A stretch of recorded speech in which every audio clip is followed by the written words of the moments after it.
महाराष्ट्र में शिवसेना अध्यक्ष उद्धव ठाकरे और एनसीपी सुप्रीमो शरद पवार को लेकर अभी अभी एक बहुत ही बड़ी और हैरान कर देने वाली न्यूज़ जो है वो पब्लिक के सामने आ रही है। महाराष्ट्र में उद्धव ठाकरे और शरद पवार के द्वारा गठबंधन करके बनाई गई सरकार यानी एनसीपी शिवसेना कांग्रेस जो है इस टाइम गिर चुकी है। उसके पीछे का एक मेन रीजन है वो है एकनाथ शिंदे।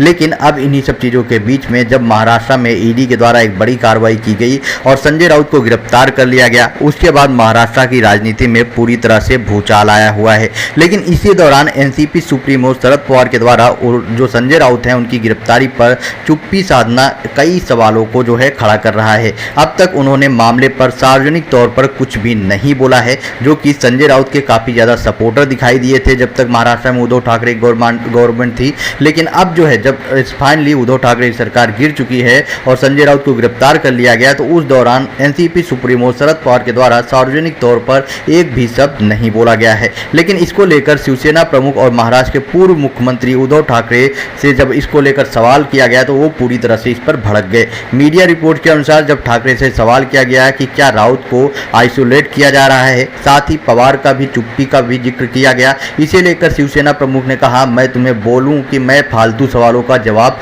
नहीं देना चाहता हूं कि संजय राउत और मेरे अच्छे पारिवारिक संबंध है। लेकिन अगर बात की जाए एनसीपी सुप्रीमो शरद पवार को लेकर तो इस पर जो है मैं कोई भी फालतू जवाब जो है नहीं देने वाला। हाल ही में ठाकरे ने राउत की गिरफ्तारी को लेकर केंद्र सरकार के ऊपर भी निशाना साधा, जहां पर उन्होंने संजय राउत के ऊपर बोला कि मुझे उनके ऊपर गर्व भी है। लेकिन उसके साथ में ही जब उनसे सवाल पूछा गया एनसीपी सुप्रीमो शरद पवार को लेकर तो इस पर वो पूरी तरह से गुस्सा होते हुए दिखाई दे और उनके द्वारा बोला गया कि इन फालतू सवालों का जवाब वो उनके द्वारा नहीं दिया जाएगा। आपको बता दूं कि एनसीपी सुप्रीमो शरद पवार ने अभी तक एक बार भी सार्वजनिक तौर पर संजय राउत को सपोर्ट नहीं किया है, जबकि कांग्रेस की तरफ से राहुल गांधी ने भी संजय राउत को सपोर्ट किया है और उनकी गिरफ्तारी को इलीगल बताया गया है। उद्धव ठाकरे तो सपोर्ट कर ही रहे हैं, लेकिन एनसीपी की तरफ से एनसीपी सुप्रीमो शरद पवार के द्वारा एक बार भी एक शब्द नहीं बोला गया है। इसको लेकर बताया जा रहा है कि शायद इस time Uddhav Thackeray NCP supremo Sharad Pawar से काफ़ी ज़्यादा नाराज हैं। आपका क्या ओपिनियन है इस पर? आप अपना ओपिनियन कमेंट बॉक्स में बताएं और वीडियो ज़्यादा से ज़्यादा शेयर करें।